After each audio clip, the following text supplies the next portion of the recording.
Thank you, Chris, and I'm excited to be here. Thank you very much. And if I can,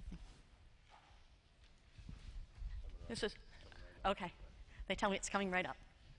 My Twitter handle is @KSivick, so feel free to follow me anytime. I'm here to talk to you about passionate learning, and I think it starts with passionate teachers. And I am a coordinator of technology for a K-5 program. So it's my job to find projects that the teachers are doing and kind of bringing them to life. My feeling is that if you have a passion, if you're a teacher and you have a passion, I need to work with your project and not just recreate it. So I want to take an established project and give it life. There's no need to reinvent the wheel. Teachers get so panicked. Oh, you're going to redo everything, and I've worked so hard for this, and I've been using it. That's great. And if you have that passion and you think that that project is awesome, great, we're going to move with that. But we don't need a wheel because we're going to fly. We're going to go to new places. So I'm here to talk to you about a 4th grade culture studies blog. What happened in our school in 4th grade, and it's been happening for a few years now, the students research different countries. Each one of them takes a different country, and they research that. They use the books in the library, they go online, they make a PowerPoint, and they make a poster presentation. Wow, awesome. So I wanted to give that some life and make it authentic for the kids. So as the technology coordinator, I said, let's blog. And what I need to tell you here is it was not about the writing. Yes, blogging does all kinds of wonderful things for the students and their writing. What it was about is giving students a voice. So through my Twitter PLN, I was able to connect with people around the world, and I thought, can I do this? Can I recreate this experience of having a voice for kids? Now remember, 9-year-olds. So they're not going to be on Twitter, they don't have email accounts, and I'm not going to be able to have them connect around the world directly. So I've got to figure out a way to bring this about. So what I did is I used KidBlog, and KidBlog is a very basic blogging platform for children, totally appropriate for 9-year-olds. The students could go in, they could, I could give them an account without them having an email address. They could write about their country. In the beginning, it was just write a few sentences, 5 sentences about your country or culture, what you've learned, and ask a few questions. We'll put that up, I'll tweet it out, we'll see what happens. Because KidBlog did not allow me to embed a cluster map or a revolver map, I needed to do something that would show the kids that they really were connecting around the world. That little map that you see on websites with those dots lighting up, let's be honest, anybody has a blog, it's really exciting when those little lights light up. And if you're 9 years old and you see people around the world connecting, I'm not kidding you when I say my kids would jump up off their chairs and yell, look what happened. You know, somebody from Romania has just clicked onto our website. So this is just a one-page website that tells a little bit about the project. This one, this slide is from the project we did in 2009, 2010. And then last year, we added a revolver map instead so they could actually see the globe rotating. So it was time to connect. I was worried. We first went old school. I sent letters home. I did do a little email along with that. And we made, the kids in the technology class, they came in and they made business cards. They were really cute. So it would say, you know, Ben Franklin, International Edublogger.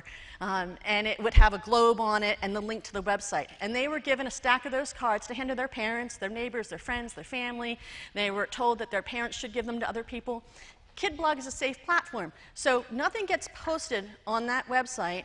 There's controls, and I could set the controls that nothing would be posted until I had read it, whether it was a post from a student or from somebody from the outside commenting.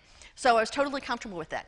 So I thought to myself, all right, we're going to reach out any way we can. And in the first letter I said, if you have ever even visited this country, if you have stopped for 2 hours in that airport and you have anything to say about that country, please comment, because I wanted to make this authentic and I wanted the kids to see that people had been in these other countries. But what happened next is a testament to the power of social media, especially Twitter. I sent out the link on Twitter and I asked people to comment on my students' blog.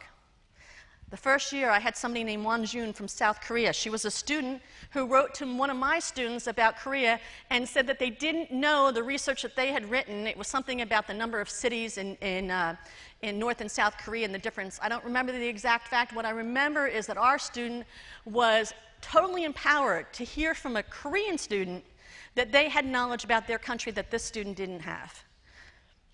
We heard from Damienne, and if any of my Twitter friends are out here watching the live stream now, you may recognize her name. Damienne is a teacher in Japan with dual citizenship in Canada and St. Lucia, and she's traveled extensively. She commented on their blog. Chewy from the Canary Islands. Not only did he comment, but he sent games and that the kids could do online, and he encouraged them. It was awesome. Again, 9-year-olds. Ravella from the People's Republic of China. This entry was particularly interesting to me.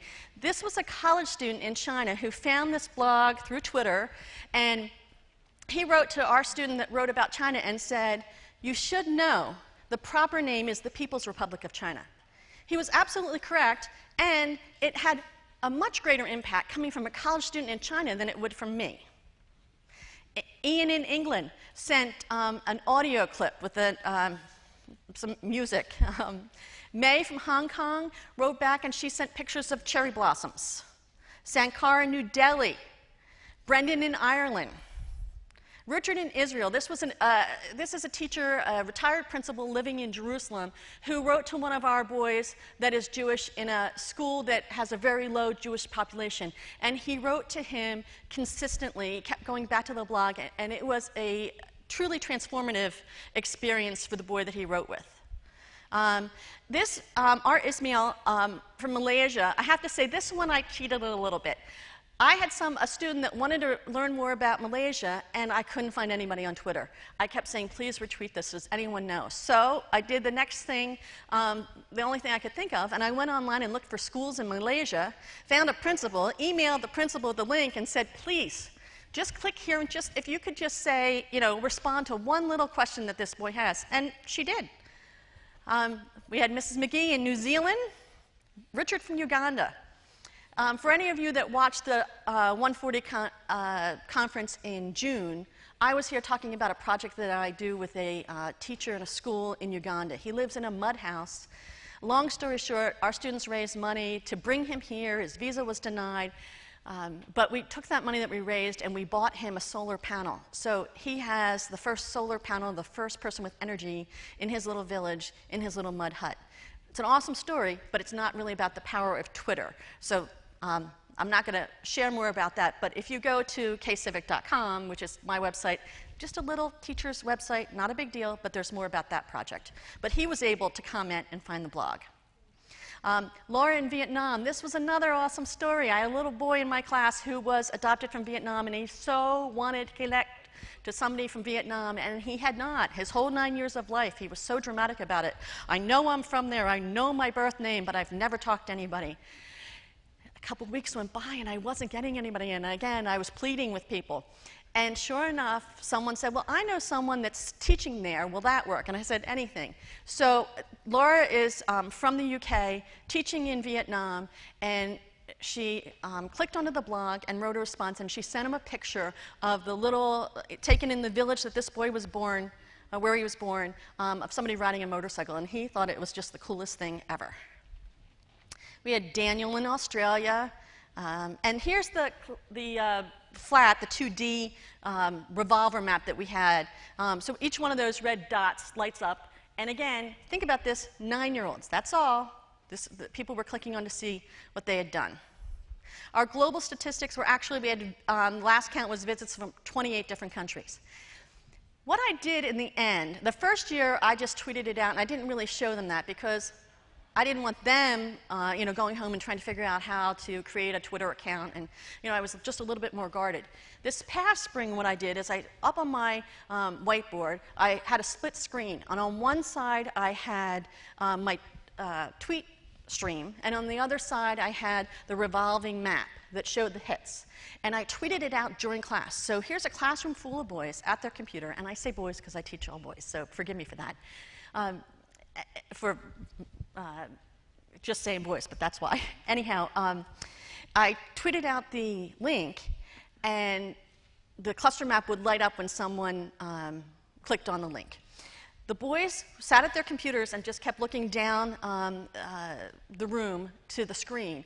and they would literally hop out of their seats and dance. And they'd be like, Mrs. Sivick, look, it's somebody from Bucharest. And then somebody would say, where's Bucharest? And they'd say, can we go down the hallway? And down the hallway, there's a great big map on the wall, and the kids would run down there, and they'd be like, here it is. And then another student from another grade would walk by and say, what are you doing?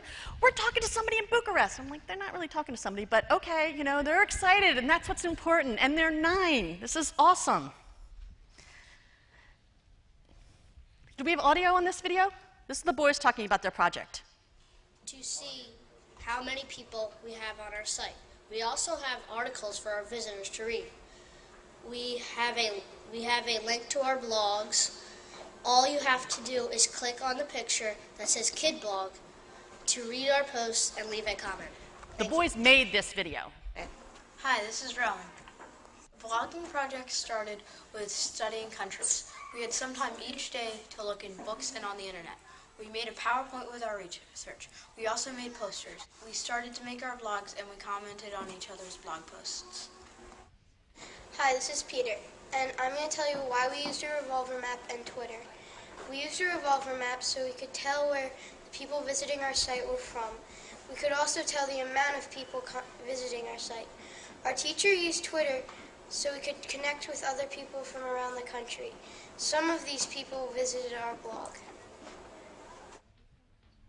Hi, this is Cole, and the best part of our blog was when we all got hit. We all jumped in the air and started celebrating. It was so amazing how people from different countries and states commented on our posts. Hendricks. A blog is a part of a website that people can read and comment on. It can be updated with pictures, words, or videos. People can blog about anything they want. We can blog about what we are learning in school. This was the most fun project in 4th grade. So the boys made that video themselves, and again, it's a little rough, but again, they're 9. I just think it's so exciting. If I had had this one as a kid, who knows what seed of inspiration and enthusiasm and entrepreneurship, and knowing that I had a voice that could be heard around the globe is just awesome. It's just, again, the blogging itself they weren't amazing writers. It was the potential, the possibility, the igniting of that flame in these really young kids. Following the project, we were able to submit that project to ISTE, and these are 2 boys presenting at ISTE, International Society for Tech and Education. They were overjoyed to be able to do that. Here's another 5 boys presenting at the state capitol in Harrisburg for the Pennsylvania Association of Educating, Computing, and Technology, I think it is. But they were able to spend a day representing the school there. So what I want to say is social media gives wings to learning. You can take that project. You don't have to reinvent the wheel. Just take a project that's there and give it life. Put those wings on it and take it around the world and let kids know that they have a voice. They have a valuable voice and it can be heard, and we now have the technology to give them that voice. It's time to fly. At Sivick. Any questions? Thank you. Anybody want to, okay. Okay. So one is, each child had a blog, and they were created through that kid blog? Yes. So again, the question is that each child had a blog, and they were created through that blog.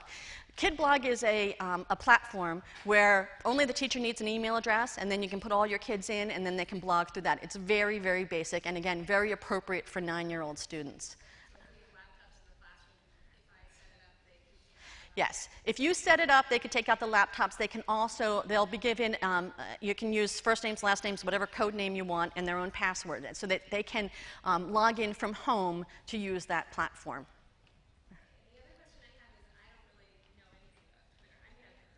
Okay.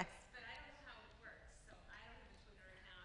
I don't really understand. How do people find your... Okay. The next question was, about Twitter, which actually would take a lot more time than my 31 seconds that I have left. But there are wonderful resources online for how to use Twitter and how to use Twitter as an educator. And I really highly recommend it. It changed my practice, and it gave my kids wings. Absolutely. Well, thank you very much.